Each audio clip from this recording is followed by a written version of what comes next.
Buenas tardes, estimados amigos. Hoy es 7 de febrero del 2024. Reanudamos después de un mes, un poco más de un mes y medio, estas sesiones de la otra campana con el número 14 en esta oportunidad, y es el primer video del año. Por lo tanto, vamos a retomar nuestros temas de costumbre, partiendo de una breve referencia a lo que hemos expuesto en el mes de diciembre, en el video número 13, intentando responder a las principales inquietudes casi un mes y medio después de que cesáramos estas grabaciones. En primer lugar, el título que le vamos a dar a este video es el presidente Milei, una incógnita. Inserto esta gran incógnita que representa el presidente Milei en la tragedia de la profunda enfermedad espiritual, moral, intelectual, a la cual también yo le llamo, entre casa, el descerebramiento de gran parte de la población argentina y material de la Argentina. Por eso, como lo hemos expresado en el último video del año 2023, esta es la hora o es la época de los titiriteros, es decir, de los operadores, de los manipuladores de la vida política, económica, social, material de la Argentina, un país que continúa en quiebra, pareciendo que va hacia los extremos de esa quiebra, que es la miserabilización de su población o de gran parte de su población, con las consecuencias sociales, políticas y económicas resultantes.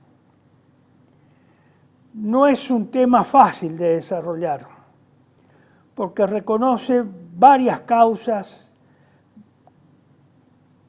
varios antecedentes, pero bueno, eso es lo que nos proponemos repasar para retomar y continuar en los próximos videos que tengamos o que podamos grabar, con la generosidad que nos brinda Canal Tele-V1, al cual estamos muy agradecidos por habernos renovado la confianza y permitirnos nuevamente intentar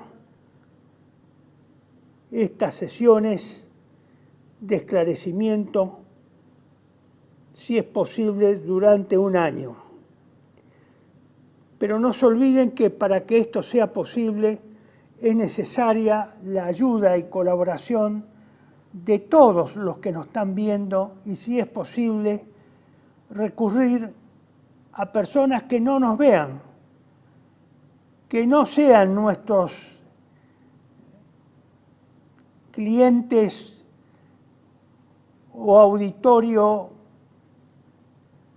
normal o habitual, sino inclusive nuevas personas que tengan interés en saber cuál es la realidad de la Argentina. Por eso es preciso alcanzar a mayor cantidad de público para que puedan ser mayores los contribuyentes, los que colaboran, para que esto sea realidad y podamos, o el canal y la dirección del canal, pueda tener los instrumentos necesarios para continuar con esta tarea patriótica y esclarecedora. Vamos a entrar primero en el ámbito de la situación internacional. Esto es necesario porque ustedes estarán de acuerdo conmigo de que la situación de diciembre al 7 de febrero, que es el día de hoy, se ha complicado extremadamente y es cada día más compleja, más difícil y es cada vez también más peligrosa. Si ustedes ven en este slide, podrán reconocer que la disputa entre unipolaridad y multipolaridad ha ido tendiendo a desplazarse hacia la multipolaridad, que no es completa, que no es definitiva, pero evidentemente la situación se ha modificado y hoy ya no existe una sola potencia hegemónica mundial. Existen tres, en equilibrio inestable entre las tres, en disputa por áreas de influencia, disputas que están en desarrollo y que precisamente en ese desarrollo podamos encontrar el agravamiento futuro de la situación. Si vamos al primer punto de este slide, verán que definitivamente ha terminado la era de lo que se llama en inglés Full Spectrum Dominance, es decir, se terminó la hegemonía, el unicato en la hegemonía del poder mundial. Ya Estados Unidos no es más el único poder hegemónico mundial. Tampoco lo son las otras dos grandes potencias, Rusia ni China. Hay un equilibrio inestable y hay una disputa permanente por estabilizar ese equilibrio multipolar. Creo que todavía no se ha alcanzado un punto de equilibrio entre las tres. Podemos decir también que es el fin de la ilusión democrática que hasta hace pocos meses tenía ambiciones de universalismo. La multipolaridad ha traído también la posibilidad de que coexistan varios regímenes políticos. Ya no hay el unicato de la democracia como única solución universal. Hay otros regímenes políticos que no tienen nada que ver con la Guerra Fría ni con la situación que reinaba hasta 1991, en que se produjo la caída y disolución de la Unión Soviética. Hay otros regímenes políticos. Por eso es obsoleto, fuera de época y totalmente fuera de uso el pretender que estamos en una confrontación bipolar entre comunismo y anticomunismo. Eso fue hasta 1991. 32 años después, eso no ocurre, no sigue ocurriendo, a pesar de que hay mucha gente que todavía cree que estamos en la Guerra Fría. creen que están combatiendo el comunismo, que hay una bipolaridad entre Occidente y Oriente. Y eso no es así. Eso ha sido superado en la medida del surgimiento y del equilibrio inestable entre las tres principales potencias mundiales: Estados Unidos, Rusia y China. Y eso es un hecho de la realidad. De lo contrario, no hubiéramos estado esperando desde hace 2 años que Rusia resuelva el problema ucraniano. Todavía no lo ha podido resolver del todo, pero es evidente de que tampoco existe una amenaza como la que se presentó el 22 de febrero de 2022. Eso no existe hoy. Por lo tanto, tenemos que salir del esquema dialéctico que imperó durante muchísimos años a partir del final de la Segunda Guerra Mundial, el esquema bipolar de la Guerra Fría. Esa dialéctica bipolar ha terminado, ha concluido. No hay una confrontación entre comunismo o entre Oriente y Occidente, entre comunismo y democracia. Ahora hay múltiples regímenes políticos, múltiples sistemas políticos que están en vigencia, que son dominantes en ciertas áreas de influencia del mundo, pero no como pretendió Estados Unidos en su unicato hegemónico a partir de la guerra de Irak en 1993, de establecer su dominio completo, único, sobre el mundo.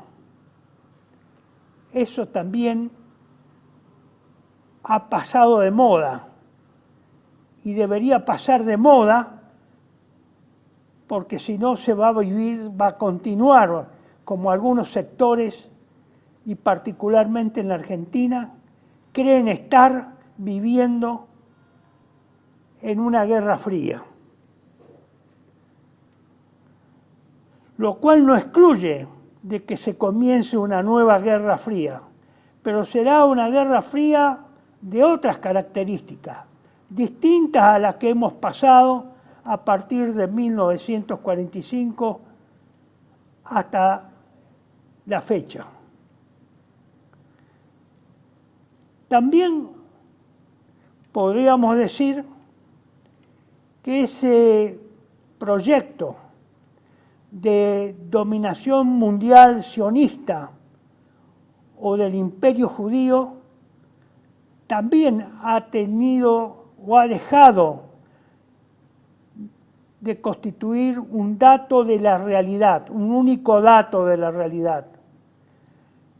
Ese imperio judío o sionista está en discusión y está en lucha, de forma tal que después de 4 meses no ha podido terminar con las acciones bélicas del grupo Hamás en la Franja de Gaza, ni ha podido expulsar de su territorio a la población árabe de Gaza, ni tampoco, o mejor dicho, no de su territorio, del territorio que tiene ocupado desde 1967, ni tampoco ha podido expulsar de su zona de ocupación territorial arbitraria o de conquista al sector de la banda occidental, es decir, la banda occidental del río Jordán. Esa franja todavía que evidentemente intentarán expulsarla de su zona de ocupación actual hacia otros territorios, ya sea Jordania, Egipto u otras zonas del mundo. Esto todavía no está en ejecución, no ha comenzado a realizarse. Por lo tanto, ese gran Israel o imperio judío sionista tampoco ha terminado de concretarse. Está en discusión, está en lucha, y pareciera ser que la lucha no tiene perspectivas de terminar dentro de poco tiempo. Ese es el panorama que yo les puedo sintetizar en pocas palabras. Todo está en discusión. Por eso la situación mundial es tan peligrosa y compleja. Cada día es más compleja. Cada día es más difícil. Y ese equilibrio inestable que todavía tiene lugar y que cada día pareciera más peligroso, es probable que se resuelva de alguna forma, agravándose la situación en una tercera guerra mundial en el transcurso de este año o en los primeros meses del 2025.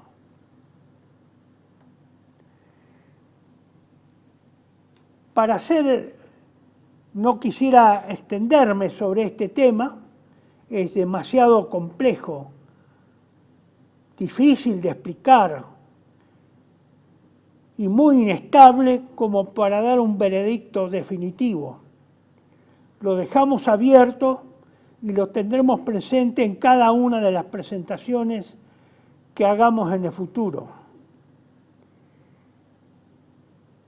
Nos vamos a centrar ahora en la guerra de Rusia con Ucrania, que sigue irresuelta, aunque, como ustedes pueden percibir,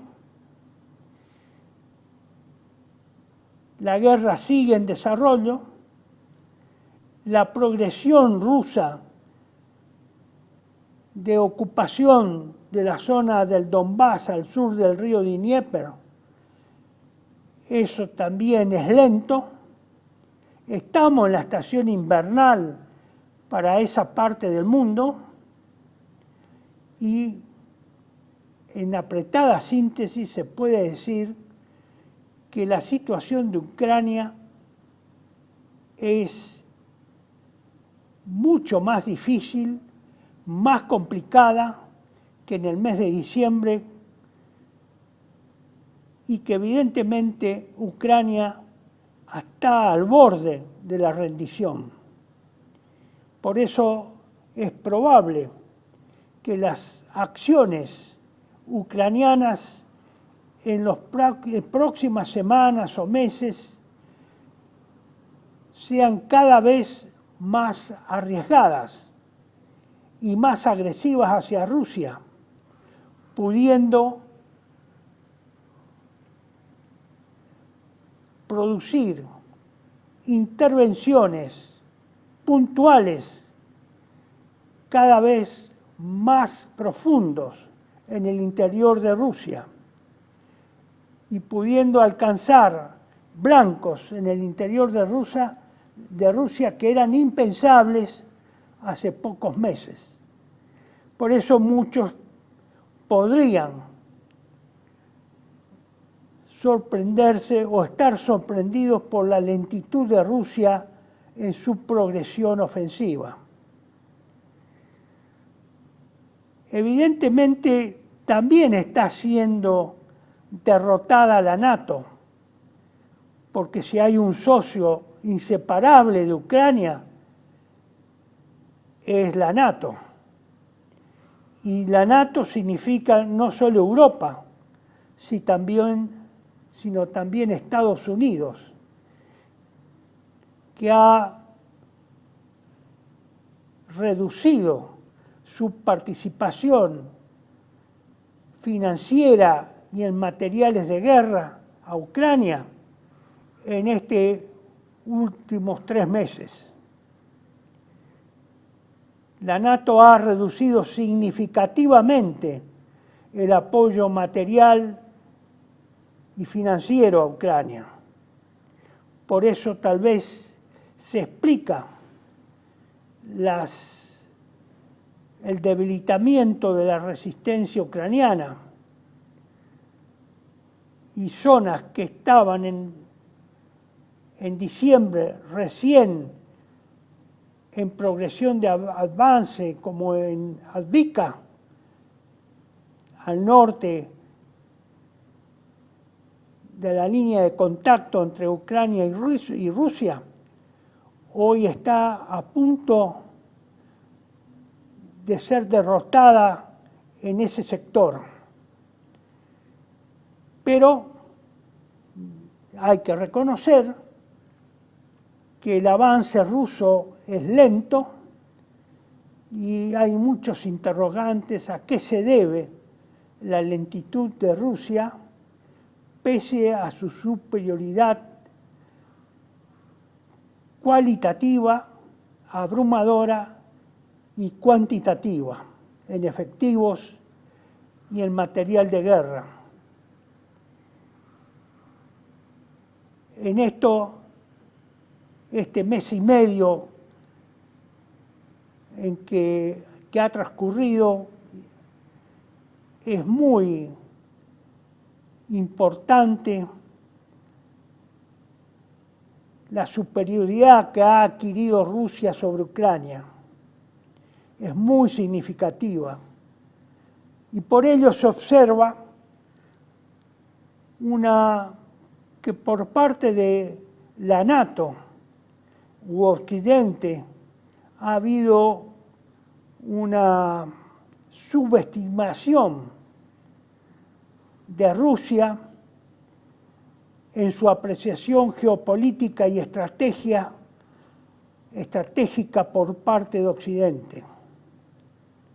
Occidente apreció mal, se equivocó en su apreciación conforme a los resultados que hoy tenemos en el campo de batalla en Ucrania.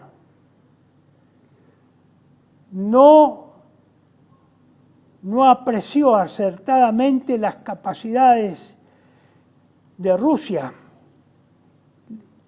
y sobreestimó las capacidades ucranianas y de la NATO. Tanto uno como otros fueron superados por Rusia.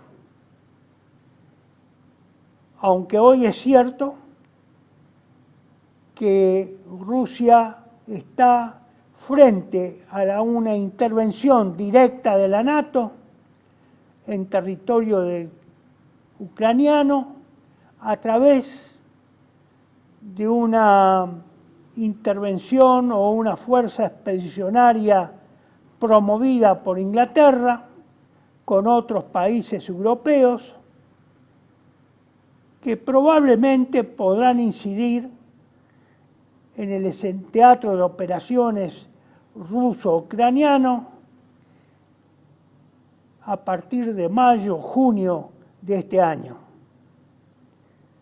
Esa intervención de la NATO, auspiciada por Inglaterra, con fuerzas de la NATO entrando en Ucrania, evidentemente va a crear una nueva situación, va a crear una nueva incertidumbre respecto a la respuesta rusa.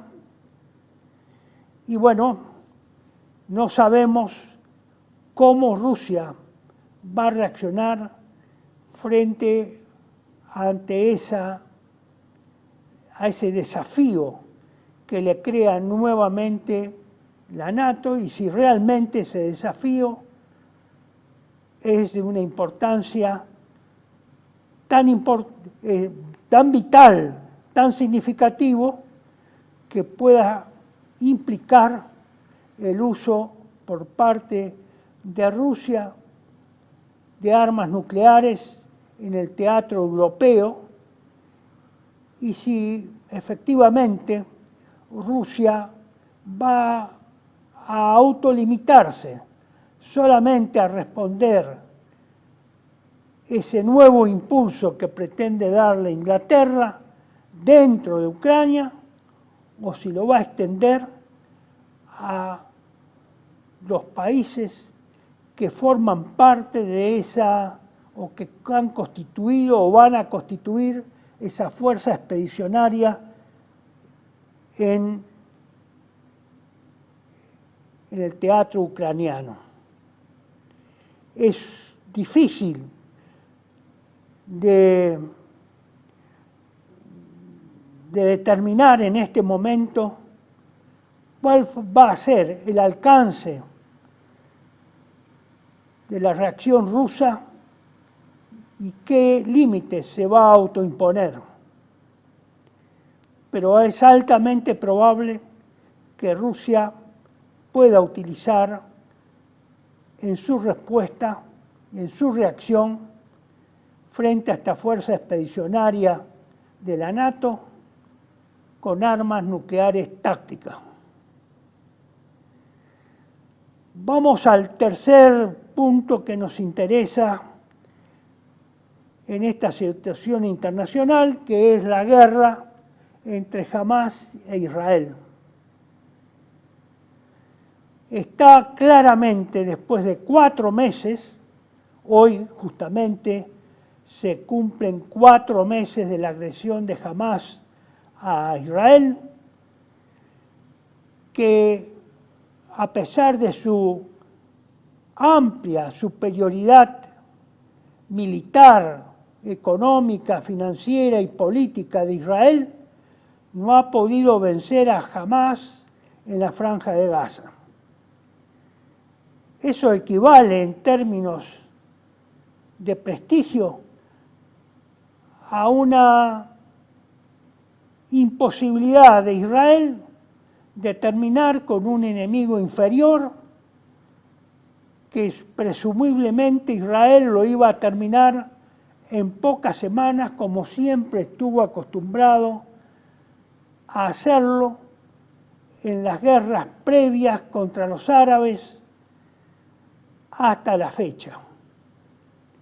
Acá no ha habido una guerra corta, por primera vez se ha llegado a esta extensión de la guerra, y lamentablemente Israel persiste en sus bombardeos indiscriminados que afectan a grandes sectores de la población civil de la Gaza palestina, y que por lo tanto sigue incrementando la figura del genocidio de la cual fue acusada Israel ante la Corte Internacional de La Haya. Recientemente, en esta misma semana, fue afectado por un bombardeo un jardín de infantes de una escuela gazatí, que por lo tanto provocó víctimas especialmente en numerosos niños, y que por supuesto también se incluyen dentro de los activos israelíes en cuanto al genocidio del que es acusado persistentemente por Hamás. Evidentemente tampoco Hamás ha logrado, excepto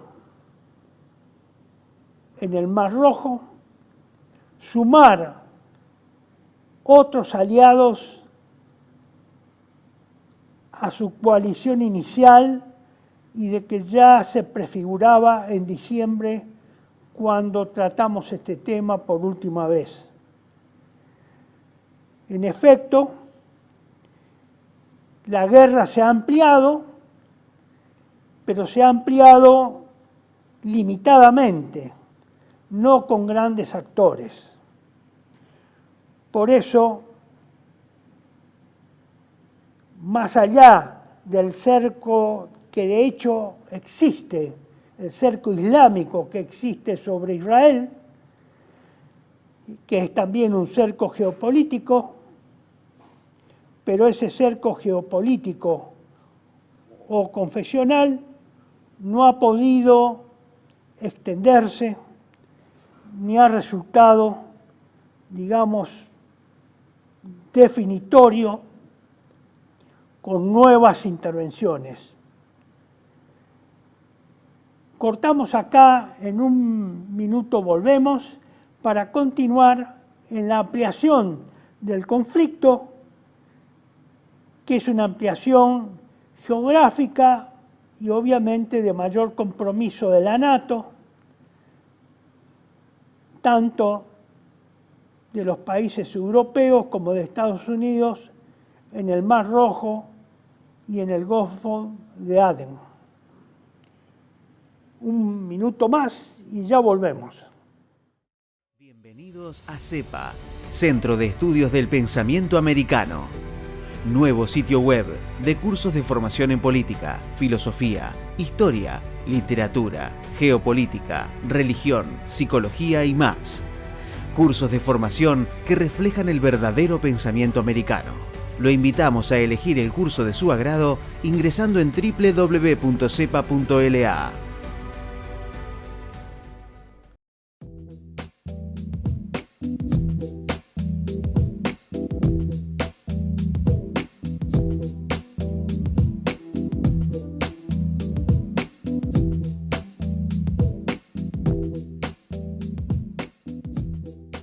Decir siempre la verdad primero tiene un precio. Dependemos de tu ayuda. TLB1, toda la verdad primero.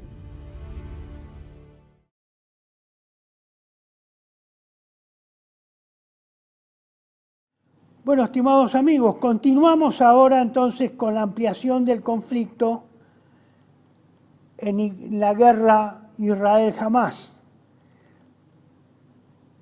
¿Hacia dónde se está extendiendo o puede extenderse el conflicto? En principio hacia la frontera norte entre el Líbano e Israel, donde Israel enfrenta a Hezbollah y a su vez Hezbollah ataca desde hace 4 meses la zona norte, especialmente todo lo que se conoce como la zona del Golán.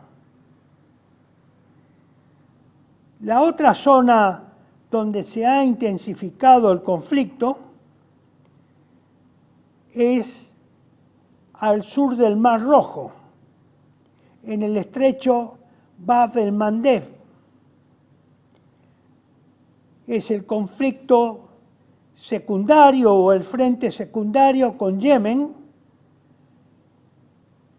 a través de los ataques que inicialmente Yemen realizó sobre buques mercantes que pretendían llegar hasta Israel desde el sur, o buques que salían de Israel con destino al Océano Índico o hacia África, por el Atlántico.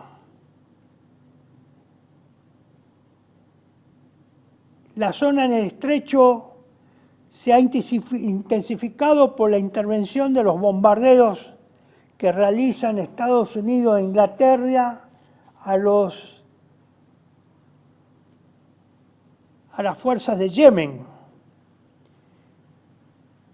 y en el Golfo de Adén. Eso ha habido blancos que los yemenitas pudieron alcanzar algunos blancos navales aliados, tanto de Inglaterra como de Estados Unidos, pero no han sido significativos. Y pareciera que todavía los yemenitas, su poder militar no se ha visto tan afectado como para impedir la acción militar contra las flotas inglesas y norteamericanas que operan conjuntamente sobre las costas yemeníes.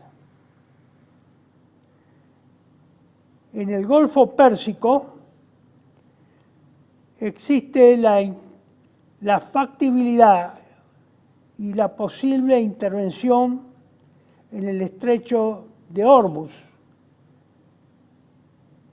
contra Irán, pero todavía no se han llevado a cabo decisiones, sino que todo consiste en desplazamiento de buques y de fuerzas terrestres en territorio iraní y de buques tanto occidentales como iraníes en el Golfo Pérsico. Acá el conflicto ha escalado respecto al ambiente geográfico, a la extensión del ambiente geográfico y probablemente a la intensidad de los intercambios misilísticos y de bombardeos entre Yemen y la flota occidental que opera al sur del Mar Rojo y en el Golfo de Adén, absteniéndose por ahora de acciones militares en el estrecho de Hormuz. Y finalmente, lo que sí ha sido novedoso o es nuevo en la ampliación de la extensión de este conflicto de Hamás con Israel es los bombardeos que se realizan sobre Siria y las acciones que realiza Irán y las milicias chiitas en Siria y también en Irak contra bases o fuerzas occidentales en Irak. Es probable que a corto plazo no sea extraño que gran parte de las fuerzas norteamericanas de Irak deban desplazarse o salir de Irak y concentrarse nada más que en puntos vitales de Irak. Eso es la expectativa que existe en este momento, que los norteamericanos se retiren parcialmente de Irak, aunque no en forma total ni definitiva, como lo hicieron de Afganistán hace 2 años. Esta ampliación o extensión del conflicto que inicialmente se realizó en la frontera entre Hamás, la Franja de Gaza, e Israel, como ven, se ha extendido al Mar Rojo, al Golfo de Adén, a Siria, a Irak, y tiene altas probabilidades que se extienda a Irán, dadas las amenazas que tanto Estados Unidos como Irán se han cruzado mutuamente en esta última semana. Me da la impresión de que Estados Unidos está en un dilema de atacar o no a Irán. Me da la impresión también que Estados Unidos y la Alianza Occidental puede cometer un error grave de apreciación, se ataca a Irán en cuanto a la posibilidad de equivocarse respecto a la fuerza que representa y al peligro que representa Irán, que me parece que no está debidamente dimensionado por los Estados Unidos. Mientras Estados Unidos no ataque el territorio de Irán, es factible que efectivamente se mantenga el statu quo por un tiempo. Pero no sabemos hasta qué punto Estados Unidos va a abstenerse de atacar el territorio iraní. Esta situación de incertidumbre, en esta ampliación de la guerra inicialmente entre Irán y Hamás, puede incrementar la intervención de otras potencias o de otras naciones árabes como Turquía y como Egipto respecto en relación a Israel, lo cual constituiría un dimensionamiento mucho mayor del conflicto que inicialmente solo comprendía la Franja de Gaza. Creo que tampoco Israel se encuentra en condiciones de afrontar una guerra contra enemigos tan importantes como serían el Líbano con Hezbollah, el sur del Líbano, Siria, Turquía, más Egipto. No me entra todavía la posibilidad de que esos actores, me estoy refiriendo a Egipto y Turquía, puedan intervenir en forma directa en el conflicto contra Israel. En ese caso, me da la impresión de que Israel podría verse tentada en un cerco más estrecho y contra fuerzas mucho más poderosas, tentada a usar armas nucleares tácticas en Medio Oriente, cosa que complicaría el panorama del conflicto global que se está extendiendo y que se había iniciado en Rusia, entre Rusia y Ucrania en el 2022.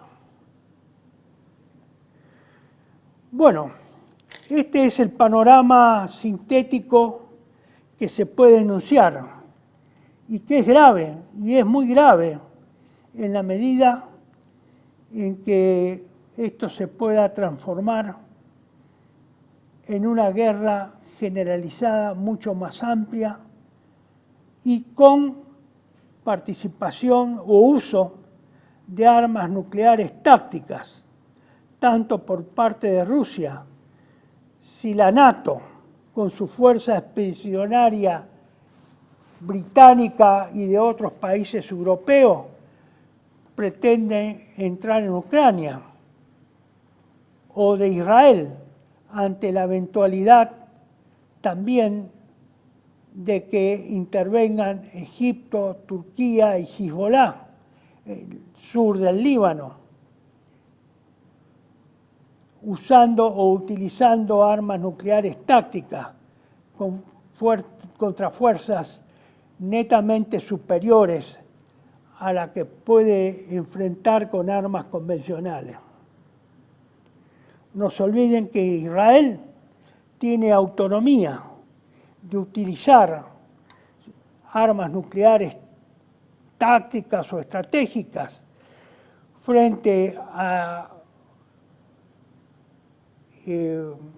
Turquía y Egipto, porque las tiene con total autonomía de Estados Unidos y de otros países occidentales europeos pertenecientes a la NATO.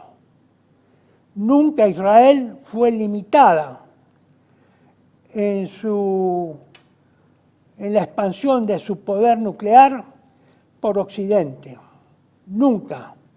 Nunca la Comisión Internacional de Energía Atómica pudo entrar y controlar el armamento y el desarrollo nuclear israelí, como sí lo ha hecho con otros países orientales o de Medio Oriente, como Irán, por ejemplo, Egipto y Turquía.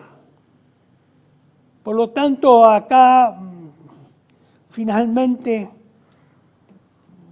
va a saltar el problema que siempre vivieron los países árabes no nuclearizados, que fue la grave limitación que le impuso Occidente de impedirle su desarrollo nuclear y permitir el desarrollo nuclear de Israel. Les recuerdo que con la otra campana, en la primera parte hemos desarrollado varias sesiones de nuestro programa explicando y esclareciendo sobre el desarrollo nuclear israelí. Obviamente, nadie parece haberle prestado mucha atención, pero ahora hay realidades concretas de que ese poder nuclear israelí pueda ser utilizado activamente contra enemigos concretos como podrían ser en el sur del Líbano, Hezbollah, Egipto y Turquía. Bueno, hablando de Israel y como última parte e inicio de la parte relacionada con la situación internacional, le vuelvo una página, digamos, vuelvo hacia una situación que nos compromete a los argentinos y que es la visita que actualmente está ejecutando el presidente de Argentina, el presidente Javier Milei, que está visitando Israel desde el día de ayer y que creo que se prolonga hasta el día de mañana inclusive. Aquí lo vemos al señor presidente argentino en el Muro de los Lamentos en el día de ayer, en su, digamos, en su presentación en Israel de tipo personal o individual, en lo cual lo vemos muy conmovido al presidente Milei ante el Muro de los Lamentos. El presidente Milei nos ha colocado a los argentinos en una situación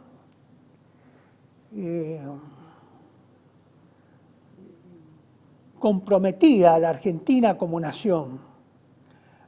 Milei ha confundido sus relaciones personales, su ideología también personal y su inclinación religiosa en cuanto a la tramitada conversión al judaísmo con un embanderamiento con la política internacional de Israel, embanderándonos con Israel en relación a Hamás y contra el supuesto terrorismo de Hamás,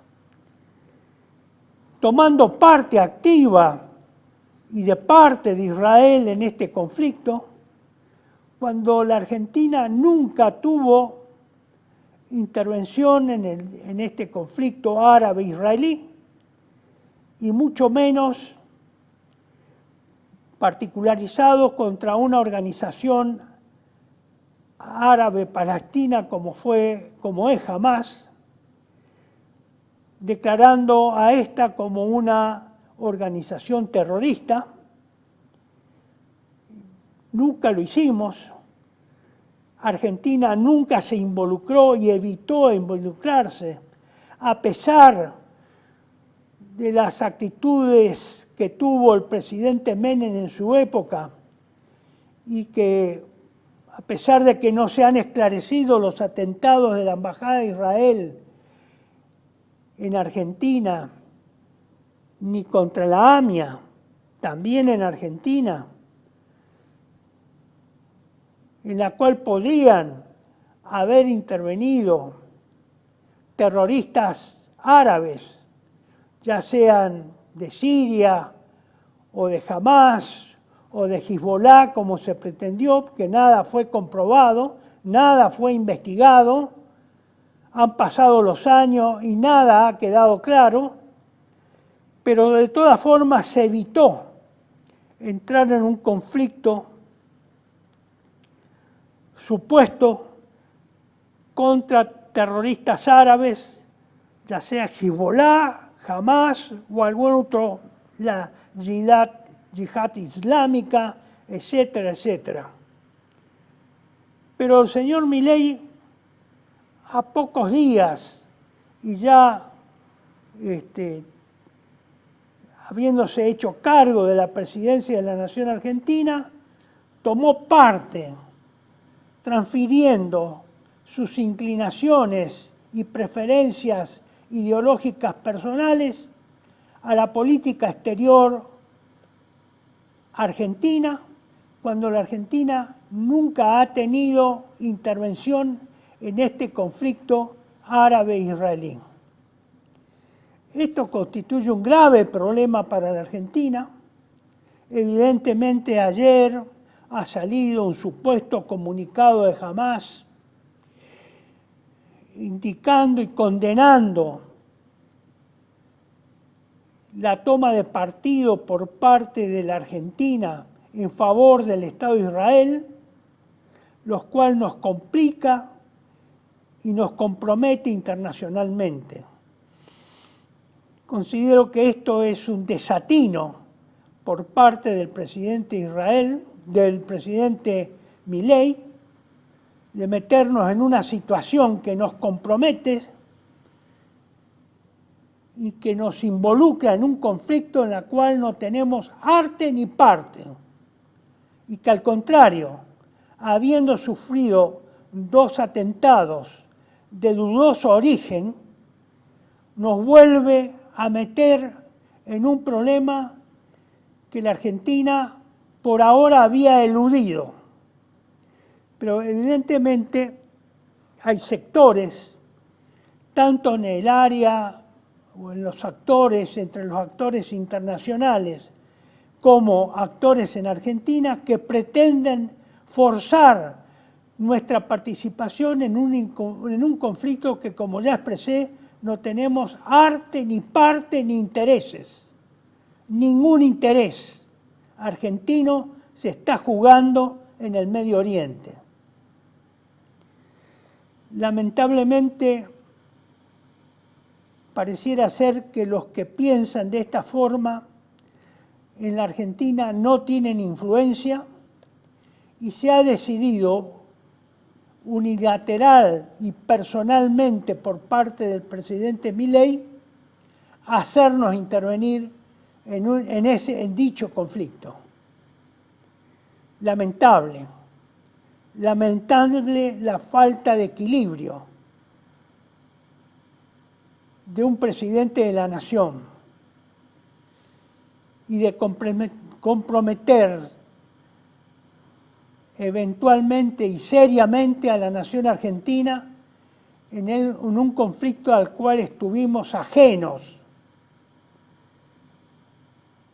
y de la cual no tenemos ningún interés vital argentino en juego. Esto que sirva de advertencia para los ingenuos argentinos. podemos salir muy perdidosos de esta participación no deseada por el pueblo argentino. El pueblo argentino no votó en noviembre en la elección, en el balotaje, para que el señor Milei nos haga intervenir activamente en favor del Estado de Israel en el conflicto que mantiene con los estados árabes y especialmente con el grupo de Hamás en la zona de Gaza. Por lo tanto, esto no estaba en juego, no votó explícitamente y expresamente para que el señor Milei tomara esta decisión. Esta no es una decisión del pueblo argentino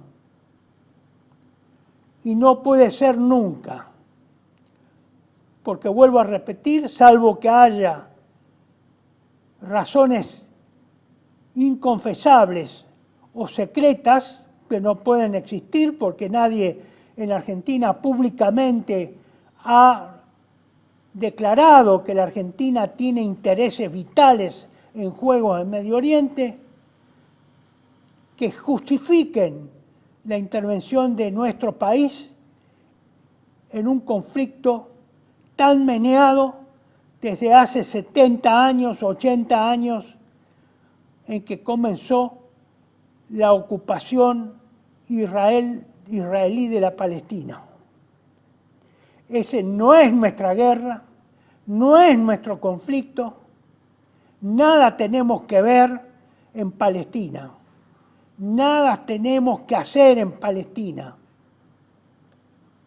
Estamos muy lejos de Palestina, no hay ningún interés vital de la Argentina en Palestina. Por lo tanto, argentinos, ingenuos argentinos, de una vez por todas, tomen conciencia de lo que está pasando en el país. No sean actores pasivos y después, cuando sea tarde, se vuelvan quejosos de alguna decisión equivocada o personal del presidente de la nación.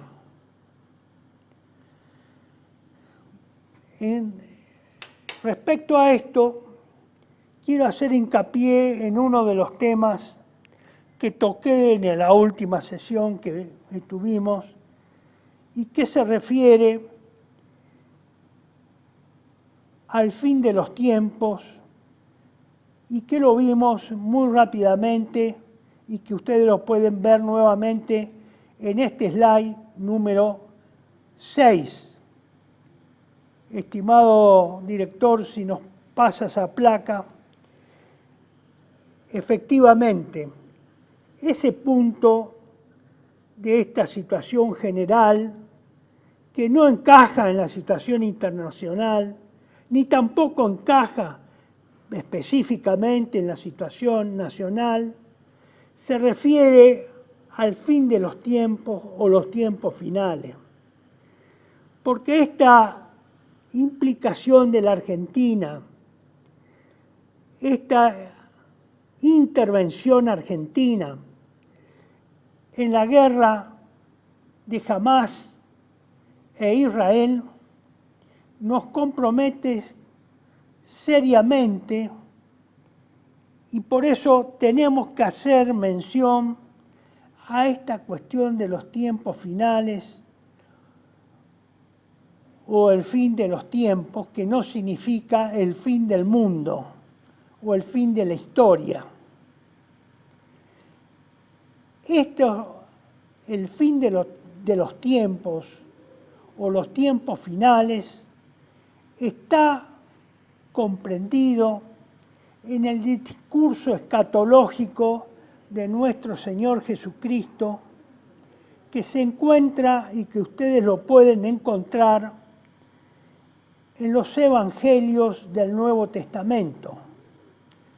San Lucas 21, del 5 al 36, Mateo 24, del 1 al 51, y Marcos 12, del 1 al 37.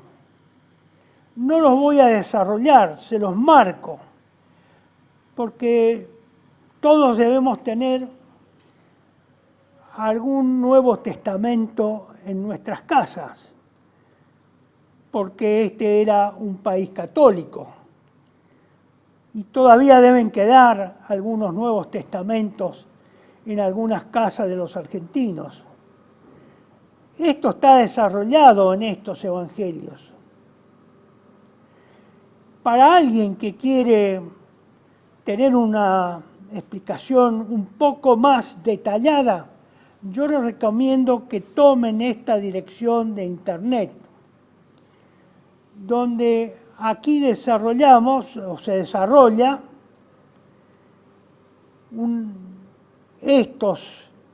este tema de los tiempos finales, un poco más interpretada, y que podría ser más esclarecedor para los que me escuchan y tengan interés.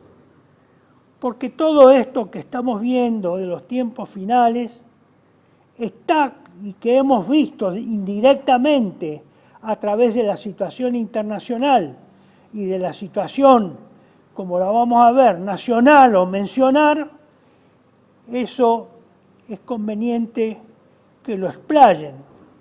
Mientras tanto, yo me he tomado la iniciativa y el trabajo de escanear del Nuevo Testamento, de la traducción realizada por el Monseñor Strauminger en su Biblia o en su Nuevo Testamento, publicados hace varios años acá en la Argentina, una de las Biblias más o Nuevos Testamentos más serios que hay en su traducción al castellano. He escaneado esas partes que corresponden a estas citas que yo he efectuado con la finalidad de reunir textualmente con las aclaraciones y citas que hace Monseñor Strauminger y tratar de dentro de muy pocos días o muy pocas semanas, si tengo una ayuda que me auxilie a controlar la transcripción de esos textos, porque deben ser textuales y corregidos y controlados, para que las personas tengan en un solo ejemplar la totalidad de estos textos originales que he citado de San Lucas, de Mateo y de Marcos. Mientras tanto, yo los remito a estas citas y a esta dirección de internet para que ustedes los busquen, lo lean y puedan encontrar una explicación interpretativa que es una de las explicaciones de las varias que pueden encontrarse desde el punto de vista católico tradicional. Con esto hago esta referencia nada más, no me extiendo en más respecto a este tema y pasamos a la situación nacional. El gráfico o el slide número 7, señor director. Y acá son pocos puntos los que quiero tocar y tienen relación a los aspectos especialmente psicopolíticos en una primera parte. El primer punto que hago mención es la incertidumbre o inestabilidad del gobierno de Javier Milei, que ayer, el día 6 de febrero, ha sufrido un serio problema respecto al tratamiento de la ley Ómnibus, como es conocida.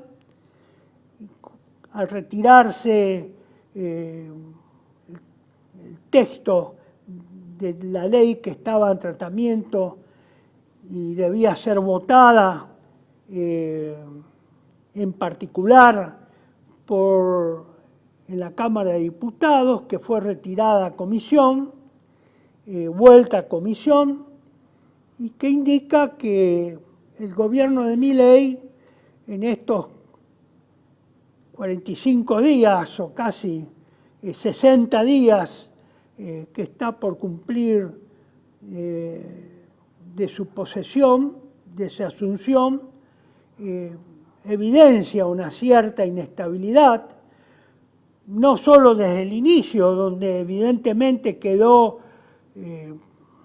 demostrado de que Milei carecía de un equipo de gobierno, que debió improvisar la designación de su gabinete, de que evidentemente no había ningún equipo a su alrededor. Por eso sigue el misterio respecto de quién estuvo y está detrás del señor Milei en el orden nacional e internacional, y que requeriría una ampliación y un estudio, una investigación para determinar qué fuerzas se mueven detrás de lo que Milei representa políticamente en el orden nacional e internacional.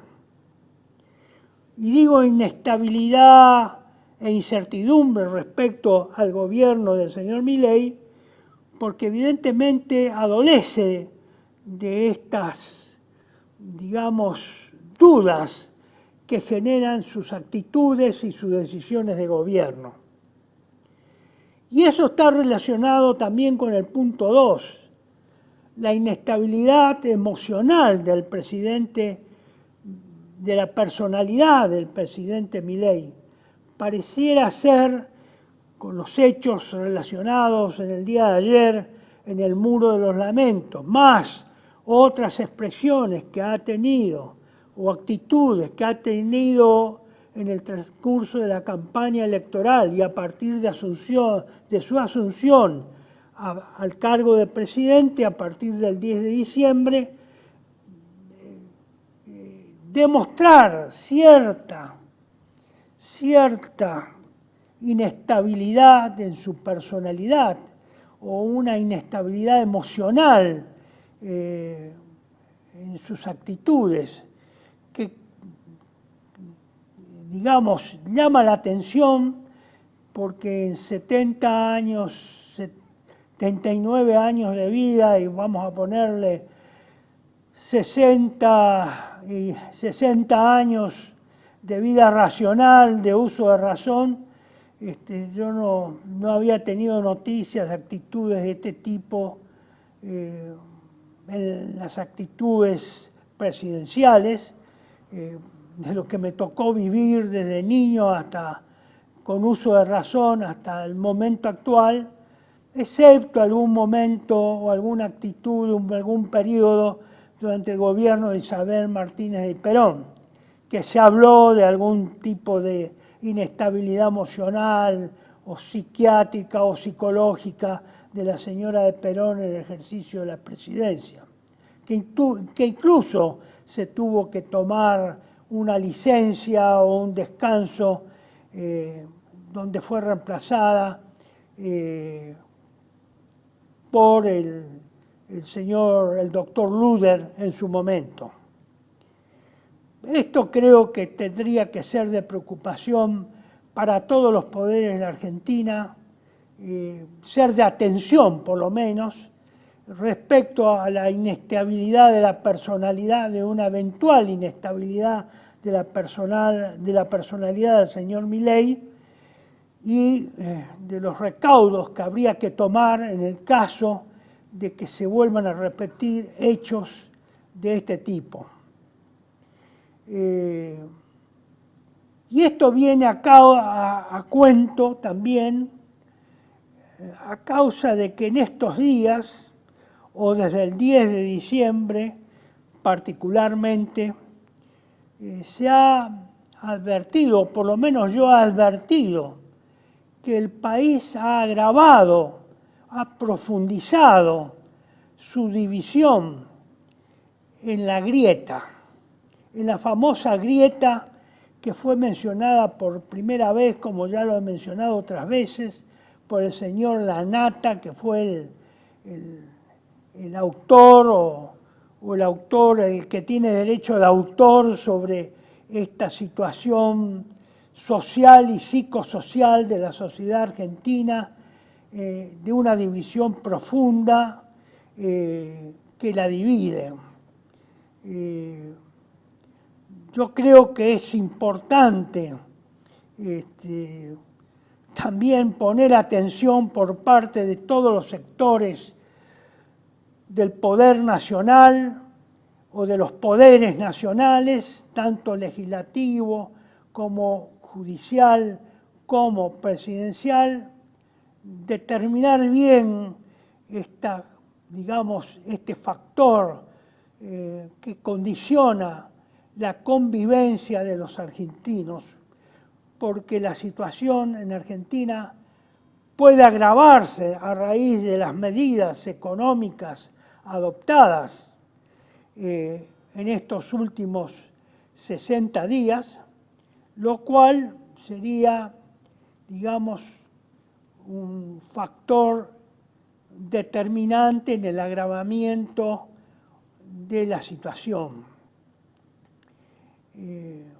A ello habría que sumar lo que acá menciono como punto 4 de esta situación, que es la fuerte adhesión, inclusive una adhesión particularmente que a mí me parece, en mi opinión, irracional de ciertos sectores juveniles o de la juventud argentina, que requiere un estudio espiritual y moral en detalle, que se expresa o que se expresó con esos deseos de cambio y que apoyaron la elección del señor Milei en noviembre del año anterior en el balotaje. Creo que ese sector debe ser particularmente motivo de estudio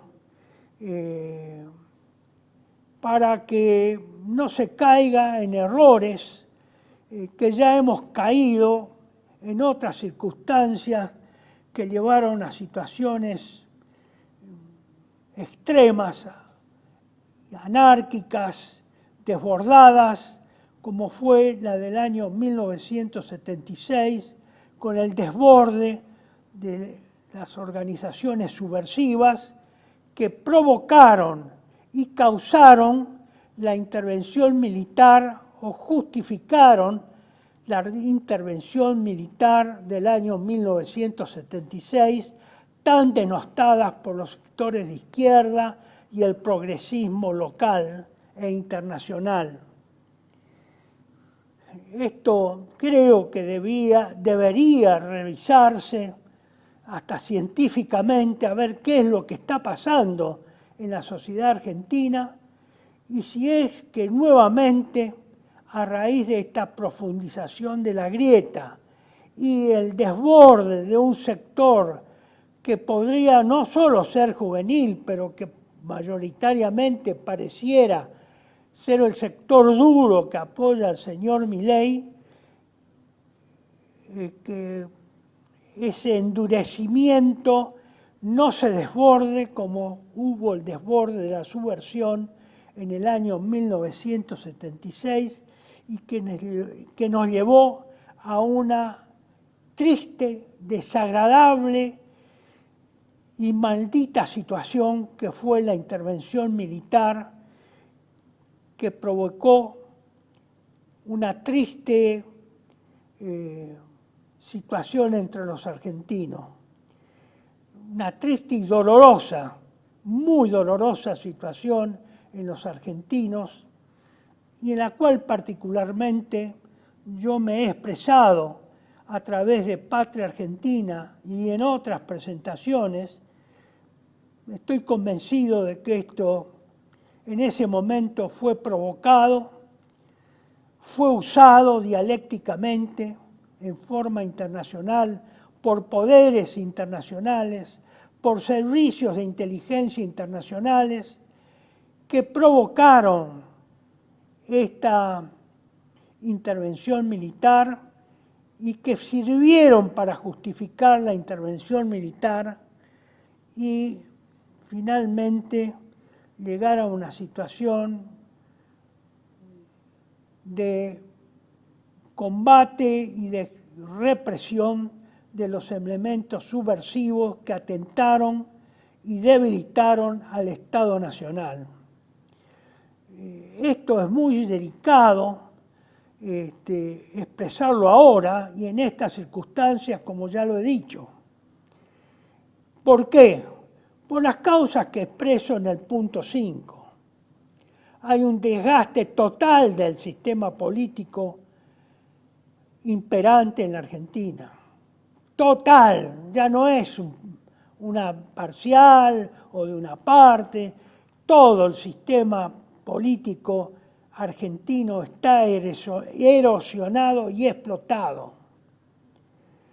No existe más el sistema de partidos reales.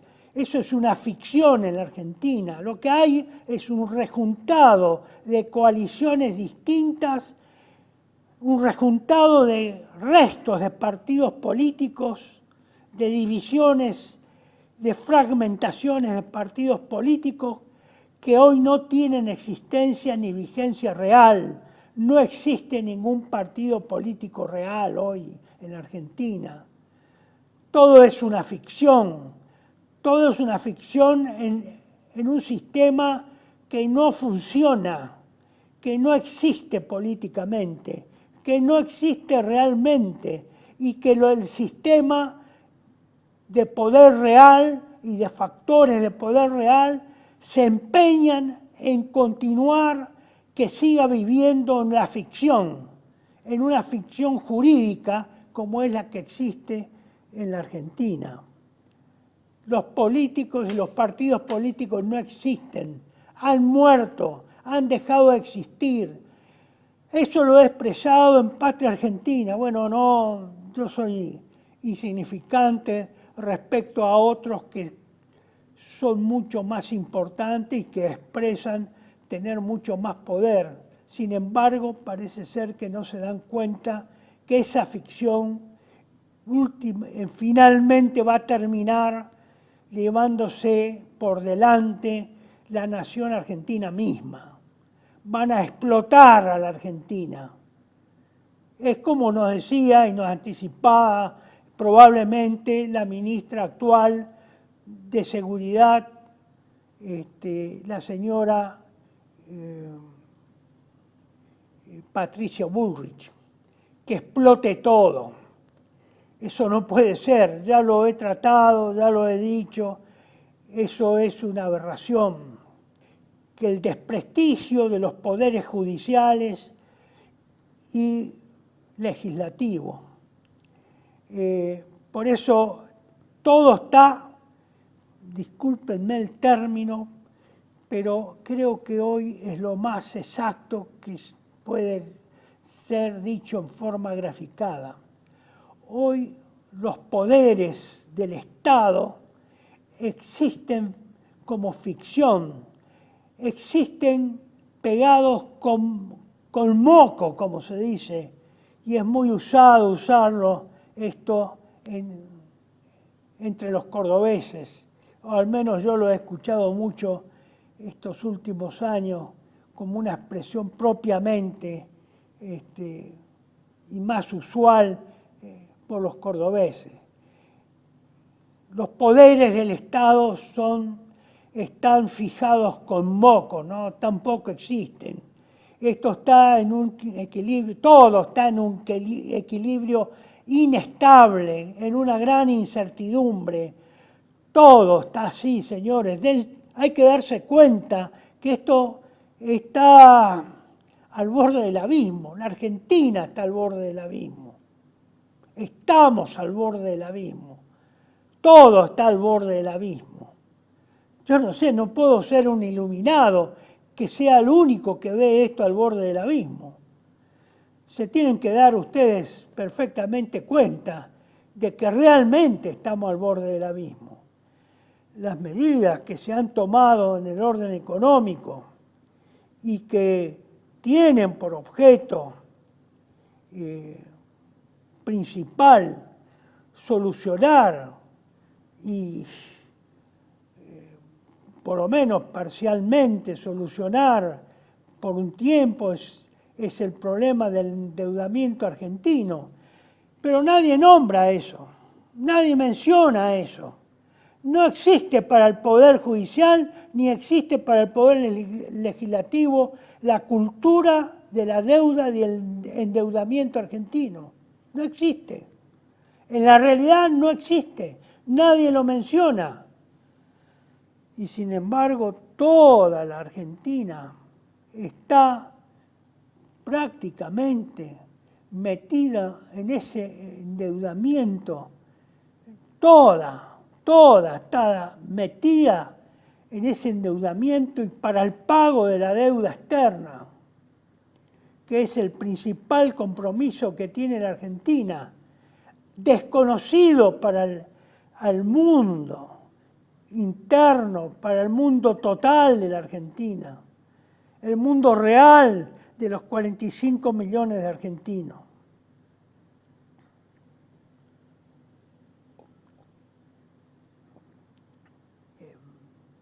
Fíjense en este esquema nada más. Si puede pasar el número, señor director, el slide, el cuadro del número 9.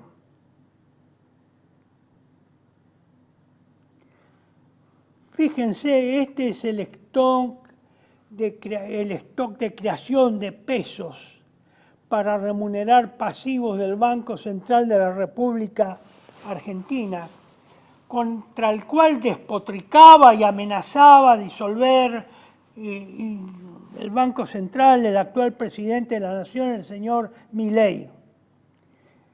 Esto es de fecha 2 de febrero.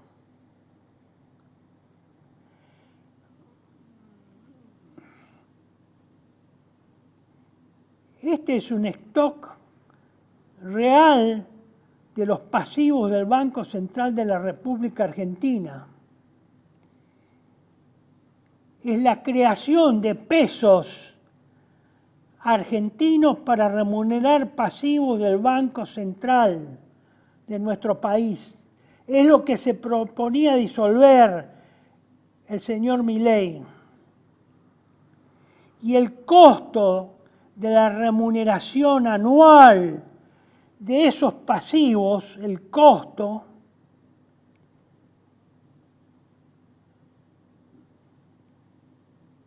en dólares es de 33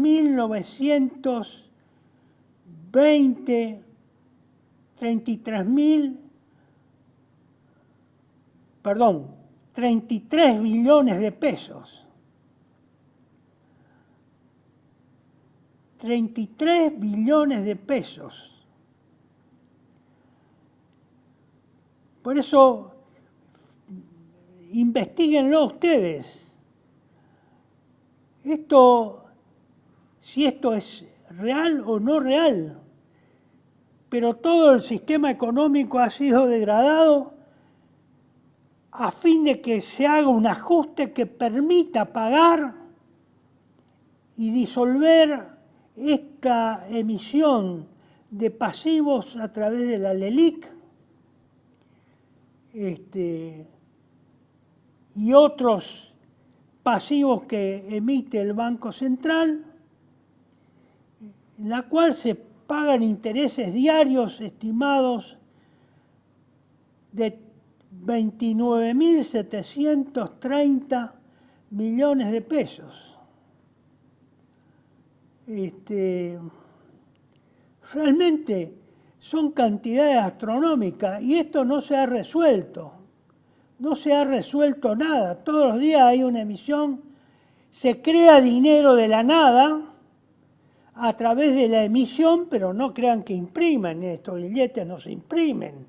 Se crean virtualmente en las computadoras, en el pasivo del Banco Central.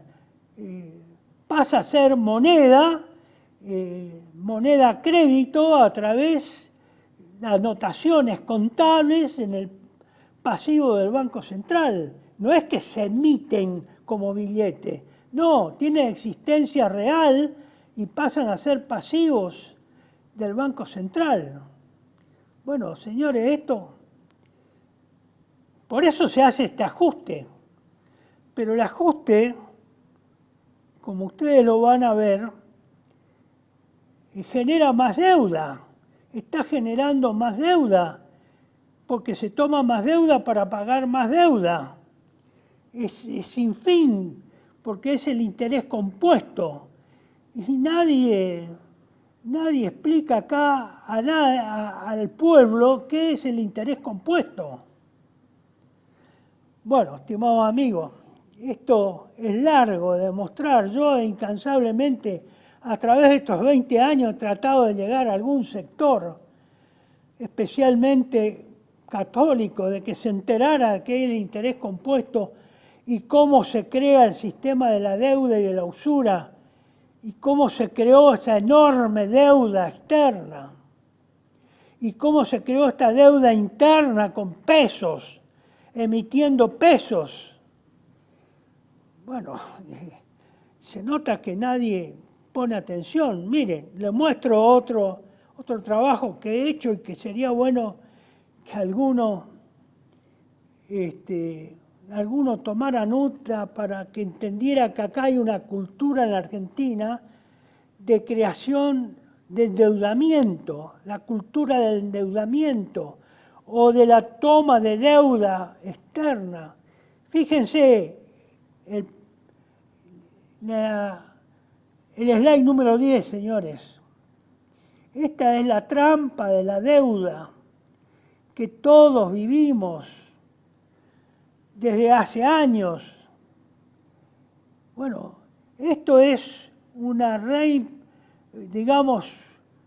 boletín que yo he sacado del Centro Cívico Patriótico el 27 de junio del 2019, pero que en sí compila casi todas las publicaciones que he hecho en Patria Argentina y la represento en este gráfico. Que la deuda, la cultura de la deuda y del endeudamiento, de la deuda pública y del endeudamiento público sostiene al país como la cuerda sostiene a un ahorcado. El país va a morir porque está aprisionado por la cuerda de un ahorcado. El país está siendo ahorcado por la deuda, pero desde hace años. Se han pagado miles de millones de dólares y cada vez se deben cada vez más miles de millones de dólares. Pero no se entiende esto, no se quiere entender. Todos son cómplices, pero no puede ser que todos sean cómplices. Se han pagado miles de millones de dólares y se deben miles de millones de dólares a pesar de todo lo que se pagó. Porque se ha tomado deuda con más deuda. Y eso al interés compuesto. Y el interés compuesto tiene un crecimiento geométrico, diferente del interés aritmético, que es un crecimiento lineal. Entonces, señores, hay que entender qué es el interés compuesto. Yo he pasado horas tratando de explicar el interés compuesto, que lo aprendí con el manual de ingreso en el 6º grado, cuando cursaba el 6º grado de la escuela primaria, el interés compuesto. No sé si hoy se estudia y se enseña interés compuesto en la escuela secundaria, pero yo lo aprendí, me acuerdo, en el manual de ingreso de sexto grado que teníamos en sexto grado, de ahí aprendí el interés compuesto. Pero parece que, no sé si lo enseña en la escuela, no sé si lo enseña en la escuela secundaria, y dudo que lo enseñe en la escuela, en las universidades, en las facultades de economía. Parece que nadie entiende, parece que esto no existiera en la realidad. Nadie ha tomado nota ni ha tomado nota de esta situación. Bueno, se han tomado medidas en estos 60 días, se han aumentado medidas económicas que han disminuido el poder adquisitivo del salario, que puede llegar en estos 60 días al 15 o 20% de disminución, pero no se han aumentado los salarios. Y parece que no tienen intenciones de aumentar los salarios hasta marzo o abril, a cobrar recién a fines de marzo o a fines de abril, lo cual llevaría a una quita del salario real grave, que sumiría en la pobreza a grandes sectores, mucho más grandes que el 50% que actualmente existe de población pobre o miserabilizada. Esa es la gravedad de la situación argentina, señores. Esa es la gravedad de la situación. La cuerda del ahorcado está ahorcando a la nación argentina. Entiéndanlo. Pero bueno, parece que no ha sido suficiente.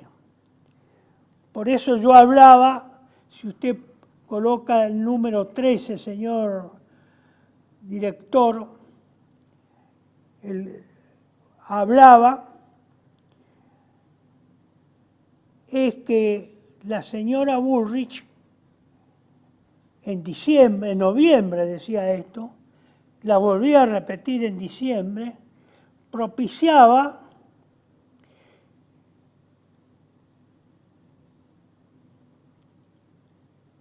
que explotara este problema económico, originada esta situación económica por el problema de la deuda y la cultura del endeudamiento que viene realizándose desde 1976, incrementándose y comiéndose los activos de la nación argentina al extremo de que ya estamos ahorcados, la cuerda ya pende, la Argentina está sostenida por la cuerda del ahorcado, que es la deuda externa. No está por estar ahorcado, está ahorcada. Entonces, la señora Bullrich decía que ojalá explote antes del 19 de noviembre del año 2023. Lo dijo el 30 de octubre de ese año. Evidentemente todavía no explotó, pero está por explotar, o está por terminar de ahorcarnos, está por terminar de asfixiarnos con la situación económica que se está creando actualmente.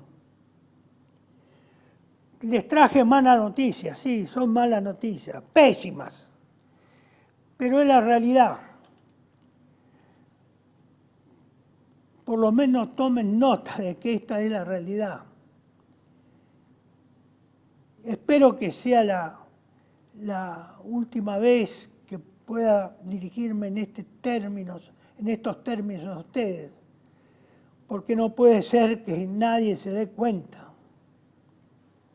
Otro que se ha dado cuenta y que ha repetido 1000 veces esto es el licenciado, el amigo Giuliano, Héctor Giuliano. Pero parece que ni sus intervenciones, ni sus escritos, ni sus videos, ni sus exposiciones ha servido para conmover a ningún sector argentino, de la sociedad argentina. Todos creen que se puede respirar. Yo les digo, nos está faltando aire. La Argentina está sin aire. Puede ser que la densidad todavía nos permite respirar o dar algunos respiros, pero se nos está terminando el oxígeno. Estamos próximos a la muerte, si no lo entienden de otra forma. Entiéndanlo, reaccionen por algo, exijan a su clase dirigente que ustedes creen que es su clase dirigente, que hagan algo por esta situación concreta, real, no para salvar las instituciones que son inexistentes. Estimados amigos argentinos, compatriotas, hay que hacer algo, como decía la señora Burrich, hay que hacer algo, pero hay que hacer algo bien y realista, no con ficciones políticas, ni con creencias, ni con deseos. Hay que hacer algo realista. Y cuanto antes de que la Argentina deje de respirar, que deje de existir. Espero que este sea el último llamamiento a la realidad y que en estas próximas semanas se pueda reaccionar y los argentinos tomen conciencia de esta realidad.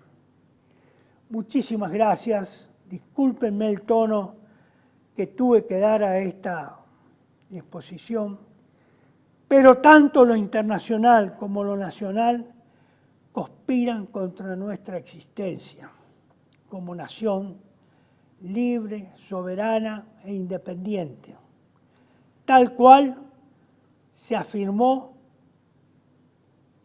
en la Declaración de la Independencia.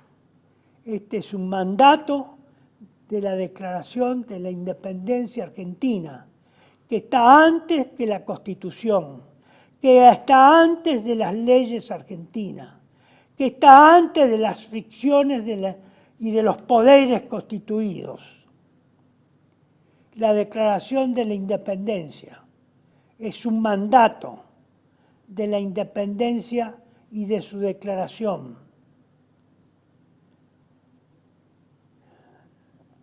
Argentinos, como dijo alguna vez, argentinos a las cosas. Parece que los argentinos vivimos la ficción.